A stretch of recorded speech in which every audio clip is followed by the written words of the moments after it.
And good morning guys. Samahan niyo ako at magpa-medical tayo for husband visa.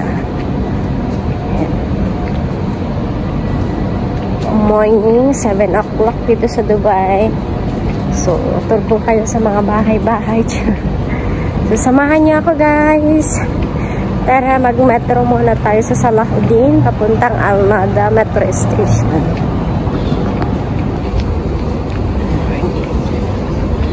Ito morning, 7 AM pa lang, wala pang mga tao dito.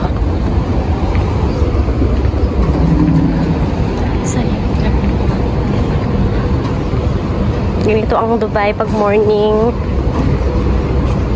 Pero pag mga 8-9 na madami ng tao. So, ito yung papunta ng Muraqabah area. Ayan, malapit sa may Nesto. Tsaka papunta na rin ng Al-Ansar. Tsaka Reef Mall. Ito yung Salahuddin Metro Station. Ayan, dito ako bababa at sasakay ako ng metro papunta ng Al Nahda. Malapit lang naman, hindi naman siya kalayuan dito sa may Salahuddin. Pwede rin naman taxi, kaso lang nagtitipid tayo, diba? Mainam na yung magtipid ka sa yung gastos ng gastos. Eto, bababa na ako dito. Wala pa masyadong tao kasi alas 7 pa lang. Mostly ang mga tao dito sa Dubai, ang work hours nila 8, 9, ganyan. Medyo rush hour na yan. 8, 9, 10, 11, mga yan. Tapos mamayang hapon na naman, mga alas 6, alas 5, alas 8, ganyan. Yung mga morning shift talaga yung makikita mo sa ganitong area. Pero ngayon wala pa naman kasi ang aga pa.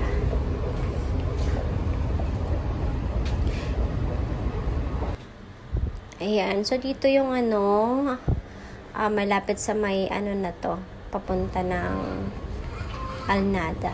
Ayan, bumaba na ako. Syempre, walang masyado na ako kasi hindi ganun karamihan ng tao yung nakikita mo. Hindi gaya ng pag rush hour talaga. Sobrang andami ng tao. Tahimik. Wala masyadong naglalakad. Ayan, bumaba na ako sa may Al Nahda. Malayo yung pupuntahan kong Al Nahda Center kasi ayoko din mag-taxi. Magkano din naman ang taxi ng 12 dirham. So, pagpapunta 12, pabalik 12. So, 24 dirham, sayang lang din naman. Medyo malayo-layo nung lalakarin ko, promise, as in. Pero, go lang. At least, makatipid tayo. Hindi naman masyadong mainit pa for the meantime. Kasi, 7 AM pa lang siya dito. Wala nga lang akong dalang tubig. Ayan, yung Albustan Center, hindi ko alam yan kung ano yan. Kasi, hindi naman ako nagawi dito. Kaya, hindi ako masyadong popular dito. Pumunta na kami last time na nagpa-medical ulit ako for husband visa. Medyo malayo-layo pala. Grabe. Nasa gitna ako ng mga bahay-bahay, mga building. So,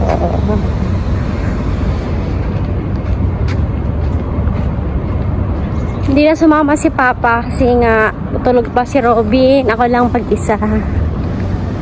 O, diba? I'm in nowhere.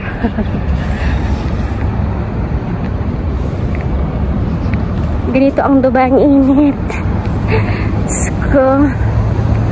Sandamakmak na cream na nilagay ko sa mukha kasi alam ko maglalakad ako eh. Ayan guys, samahan nyo ako at magpapa-medical tayo para sa husband visa. Ayan na lang kailangan ko para magstay ako dito sa Dubai.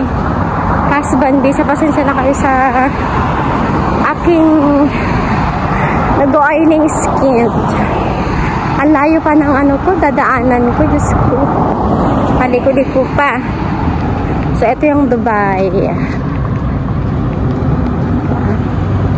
Ang ganda.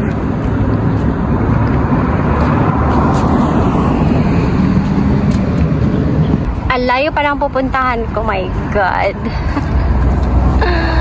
This is somewhere else. Ang layo pa, Al Nahda. Alnada Center. Layo pa, guys.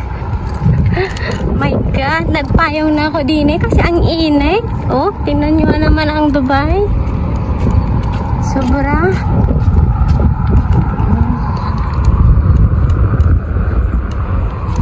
Doon pa sa may ano ako. Ang layo pa. Kasi sayang din ang taxi 12 dirham. Hindi naman ganun masyado kainit pa. Kasi maaga pa. Pero sobra ang init. Ayan.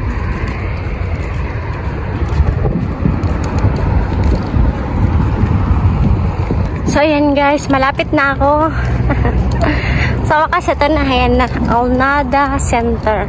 Dito ako magpapamedical guys. For husband visa.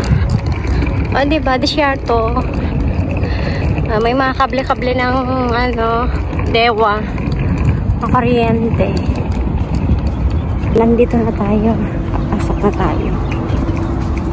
Ayan. Parang saglit ko lang, no? Pero guys, hindi ako natuloy kasi Monday to Friday lang pala ang ano nila, ang medical ng mga ganun-ganon. Tapos Monday to Friday lang. Saturday, Sunday walang pasok. So, ngangay tayo. Babalik daw kami bukas. Pero ibang medical na ang pupuntahan ko. Ibang area. Ayan, nakauwi na ako ng bahay. Siyempre, a little bit filter na yan. Hindi natuloy ang aking pagpunta sa medical kasi sarado sila. Monday to Friday pala. So, Saturday and Sunday wala po sila. So, balik ulit ako bukas pero ibang medical na. Diba? So, anyway, thank you so much guys sa panonood. Kahit na pornada yung aking pagkuha ng medical.